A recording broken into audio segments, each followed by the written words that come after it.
All right, welcome to this lesson here where we're going to be expanding on rates and how we can use them. We're going to look at some practical examples where we have word problems, and we're going to try to figure out rates based on that. So here's our first example. We have Dexter, who recently took a road trip. He kept track of the distance he drove and the amount of gas he purchased, which is summarized in that table that's given there. So you can see based on each fill up, how long he drove, and then like before that fill up, and then how much gas he purchased during that time. We want to determine what is the fuel mileage for each section of it in liters per 100 kilometers. Now, one thing to be aware of is the total distance driven is a cumulative number. So in other words, we don't reset after the first fill up, we just keep on going. So we have to find the difference between each fill up before we can solve this one. Try it out, give it a shot, try to get all three, and then come back and we'll see what our answers look like. Welcome back. In this case here, we're going to take a look at the fuel mileage, and we know that fuel mileage is written out as liters per 100 kilometers. Okay, so liters being how many liters he's purchased, that's going to be on top, and then the number of hundreds of kilometers, which is going to be on the bottom. For fill up number one, this one's the easy one. We take the 45 liters and we divide it by 5.65. Now 5.65 because we are doing per 100 kilometers and there's 565 kilometers. And so we get a total of 7.96 liters per 100 kilometers. So that's the first one. Second one, now here we have to do some subtracting. So the liters is going to be the same, it's 37, but now the difference between 1,024 and 565 is 459 kilometers. So that's how far he's driven in that second piece. In this case, we're told once we have that, then we can find that it will be 8.06 liters per 100 kilometers. And for the third one, again, we need to subtract, so it's 658 kilometers, and we're going to find that his fuel mileage is 7.29 liters per 100 kilometers. Now, here's the next question. The car has a factory fuel efficiency, so that's what the factory says it should do, of 7.6 liters per 100 kilometers. Now, did Dexter do better than this in any section of his trip? Well, when we talk about better, we want to use less fuel. So that means we're going to have to find lower amount of liters. The first two do not have a lower number of liters. They have a higher number of liters.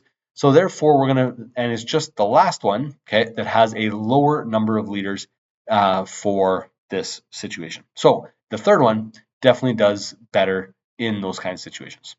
Now, the other question, which might be a little bit straightforward to answer, is which section did the best fuel mileage? Yeah, it's going to be the smallest number of liters. So the bottom one was the best one as well. If you are finding miles per gallon, you want the most miles per 1 gallon. Liters per 100 kilometers, you want the lowest number of liters because you always want to use least amount of gas for the longest amount of driving. All right, let's take a look at another example here. Example number 2. We have Davy Jones. He's got a hamburger shop. He has been purchasing 24 kilogram packages of lean ground beef from his local butcher for $85.79. The local grocery store has its lean ground beef advertised in its weekly flyer for $1.69 per pound. Now there are 2.2 pounds in a kilogram. If Davy wants the lowest price, where should he buy his lean ground beef? Pause the video at this point, try to find the answer to this question on your own, and then we will come back and try to solve it together or work on solving it together. To solve this question, we have to compare the two, and the easiest thing to do will be to compare the two rates. Which one is cheaper? Okay, so I'm going to go through and solve which one is cheaper. The first thing we got to do is make sure we have common units. The dollars are the same, we're dealing with regular dollars, but the weights are different. The first one, we're told that he has 24 kilograms. In the second one, we're told it's dollars per pound. So this means that we have to do some converting. 24 kilograms times 2.2 pounds per kilogram is equal to 52.8 pounds. So that's the first thing we need to do. Now, we're doing dollars per pound. That's our rate. So we're going to take the number of dollars that he paid for those 52.8 pounds and figure out that it has a total unit rate of $1.62 per pound. So which one is cheaper? Well, the one that is less money. So the local butcher is in fact cheaper, and that's where we want to go. All right, so that's number 2. Third one, we have running here. So during 2 races, Stefan ran different speeds. During the Manitoba Marathon, he ran 42.2 kilometers in 2 hours and 35 minutes. At the Grassroots Backyard Ultra, he ran 4.14 miles in 44 minutes. Which run was faster? Well, we have to first get common units, and that's going to be the most important thing. Now, for those of you that are unsure, here is Stefan running his Grassroots Backyard Ultra back in 2024. Yep, that's what it would be, where he did quite well, got second place, which was somewhat disappointing because he was hoping for first. All right, let's solve it. We're going to do a little bit of figuring out on kilometers per hour is how I'm going to try to solve it.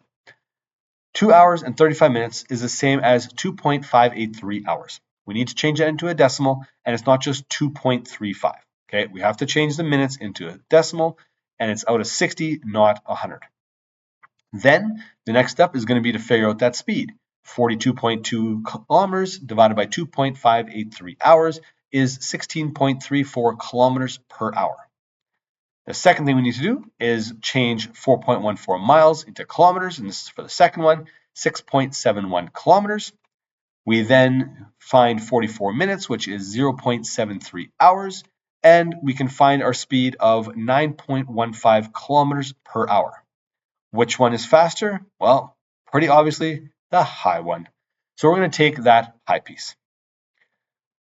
Thank you for watching this. Rates are all about figuring out a unit rate, okay? Kilometers per hour, dollars per minute, whatever we're trying to find, okay? It's about finding a unit rate.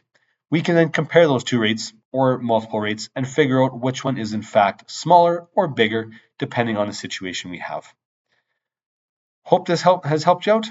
Thank you for watching so much. Have a wonderful rest of the day.